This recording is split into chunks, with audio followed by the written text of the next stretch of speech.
Fala pessoal, aqui quem fala é o Juliano, eu sou estudante do CFA Institute, sou certificado em gestão pela Ambima e sou sócio da Real Invest. Seja bem-vindo a mais um Giro Macro.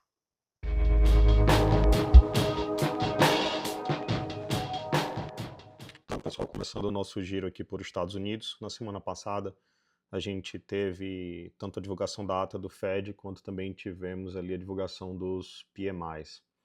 Como os PMIs, eles vieram, especificamente os PMIs de serviço, vieram ligeiramente abaixo do esperado, isso tem uma implicação direta na curva de juros americana. Então, se a gente tem indicadores apontando que a economia está desacelerando, isso significa que as taxas de juros futuras lá não precisam continuar tão altas. Então, isso fica perceptível aqui, ó, no preço dos títulos. Lembra que o preço de um título é inversamente proporcional à taxa que esse título está pagando. Então, se a taxa cai, o preço sobe, como fica perceptível aqui, tanto nos prefixados quanto aqui nos TIPS, que são os títulos de inflação americanos. Então, ambos tiveram uma valorização, um aumento de preço. Beleza? E, obviamente, né, como os Estados Unidos ditam as taxas de juros pelo mundo afora, isso tem uma implicação para nós aqui. Então, essa aqui é aquele famoso DI 1F29, né, o DI janeiro 29, que eu sempre gosto de mostrar para vocês. Então, a gente teve uma queda expressiva ali desde do início do ano até agora, né? Fevereiro também fechou com uma queda significativa do DI 29, ali pouco mais de 3% de queda só em fevereiro, de fechamento de taxa do DI 29, mas não tão ligado por questões locais, que continuam ruins, mas muito mais ligado por questões globais, como eu tinha comentado com vocês anteriormente. Mas voltando aqui para o nosso giro global, pessoal, lembra que eu sempre gosto de mostrar para vocês o VIX, né, que é o famoso índice do medo. Então, quando os investidores estão muito avessos ao risco, esse índice aqui ele sobe bastante, ele subiu aqui mais ou menos 15% entre quinta e sexta-feira. E, obviamente, o principal fator responsável por essa subida de percepção de risco global foi isso aqui, ó. Então aqui vocês conseguem ver que a gente tem aí a possibilidade de um novo coronavírus, ou pelo menos isso já é uma realidade ali em morcegos. Só que a contaminação entre morcegos e humanos ainda está em fase de estudo, então a gente não tem nada conclusivo ainda, né? Se essa potencial contaminação seria efetiva, mas que é possível ter uma contaminação, isso e já foi noticiado pelo grupo de pesquisadores lá de Wuhan. Então, como a consequência disso, a gente consegue ver que tudo que é ativo de risco performou muito mal. Então, países emergentes, né, como nós, por exemplo, caindo bastante, né, o próprio Bitcoin estava caindo bastante. A única exceção que eu posso trazer a vocês aqui é a própria bolsa chinesa. Mas aqui tem um ponto que eu queria de comentar com vocês que eu acho que é bastante pertinente. A bolsa chinesa ficou muito tempo largada. Então, por toda a questão de esgotamento de modelo econômico, de setor imobiliário em condições difíceis, por mais que a China fizesse pequenos cortes de juros, por mais que ela desse pequenos estímulos ao setor imobiliário, aparentemente a economia não andava. Quando você olhava as tendências de consumo interno, quando você olhava os PMI sempre ali abaixo de 50, deflação, a China de forma recorrente apontando deflação.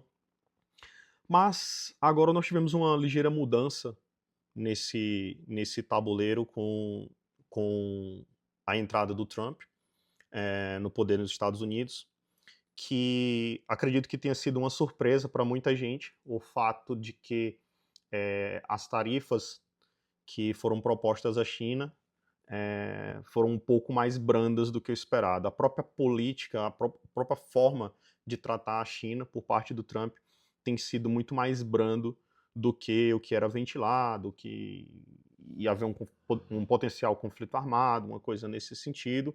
E o que está se mostrando é uma aproximação entre as duas nações. Então, eu já tinha comentado com vocês lá no início do ano que Trump e Xi Jinping tinham tido um telefonema, no qual eles começaram ali uma aproximação diplomática entre as duas nações. Então, eu acho que muito da política do Trump ela está ocorrendo de forma contrária ao que muitos acreditavam. Então, muitos acreditavam que ia haver um embate ali entre Estados Unidos e China, porque só pode haver uma única superpotência, etc, etc. Mas na prática não é isso que está se materializando, pelo menos até agora. E isso fica muito claro na forma que o Donald Trump quis conduzir o conflito Rússia-Ucrânia. Então, ele quer selar a paz o mais rápido possível, isso era inclusive uma promessa de campanha, mas como que vai ser, a que custo vai ser conseguida essa paz? Basicamente, forçando a Ucrânia a ceder à Rússia os territórios que foram tomados pela Rússia, que foram invadidos. Então, isso mostra que boa parte da política externa americana não se trata de uma direita e esquerda muito clara, como muitas pessoas acreditavam, mas com um jogo de poder muito mais complexo que não necessariamente vai levar questões ideológicas a cabo ao invés de questões comerciais. Outro ponto que eu queria comentar com vocês, como vocês viram aqui, o VIX subiu absurdamente por conta dessa questão que a gente falou, desse novo coronavírus, e o ouro, né, aquele ativo que a gente sempre comenta, ativo extremamente defensivo, um ativo que se beneficia do fato da gente ter uma inflação globalizada, né? Então as moedas em geral estão perdendo seu poder de compra por suas respectivas populações e, portanto, adotar o ouro, né, como um pedaço da sua carteira ali, talvez faça bastante sentido. Lembrando, pessoal, isso aqui não é uma recomendação de compra de forma alguma. Converse com o seu assessor, converse com o gerente do seu banco, pergunte qual a posição que ele tem, qual que é a ideia que ele tem, qual é a tese que ele tem a respeito do ouro. É óbvio que o ouro já está em patamares bastante elevados, contudo, a inflação global parece ser um problema grave e parece que não vai ser de fácil solução. Então tem uns gráficos aqui que eu queria compartilhar com vocês, desse site aqui, o World Gold Council. Então basicamente aqui a gente consegue ver a oferta e demanda de ouro, tanto por investidores, quanto pelo setor de tecnologia, quanto por bancos centrais, pessoal. Isso aqui é fantástico. Então a gente consegue isolar a demanda de ouro aqui por cada segmento desse, e a gente vê que a demanda dos bancos centrais pelo mundo afora, ela continua bastante alta, em específico pela China. A China continua aumentando suas reservas de ouro, inclusive havia sido ventilado que ia ter a criação de uma moeda do BRICS, que parte dessa moeda seria uma cesta de moedas, né, dos países participantes, e parte do lastro dessa moeda seria também em ouro. Então, o ouro, na minha visão, com todas essas questões de conflitos geopolíticos potenciais, com toda essa questão de inflação global, eu acho que faz sentido ter um pouquinho de posição ali na sua carteira, mas obviamente respeitando seu perfil de investidor, respeitando seus limites de risco, sabendo que é um ativo volátil, um ativo que tem ali, se não me engano, ali nos últimos 10 anos uma volatilidade em torno de 16, 17%. Então é uma volatilidade razoável, não é um ativo que anda ali de lado, tranquilinho. Então pode ser uma boa, mas sabendo que podem haver oscilações. Próxima semana vai ser uma semana recheada de indicadores pelo mundo. Então, começando por Estados Unidos, a gente vai ter divulgação do Core PCI por lá, tanto mensal quanto anual. Aqui no Brasil, a gente também vai ter dados de inflação, tanto IGPM quanto o IPCA 15. Também vamos ter um dado muito importante, que é a relação dívida-PIB, relação dívida bruta PIB aqui no Brasil. E na China vamos ter divulgação do PMI do setor industrial por lá também.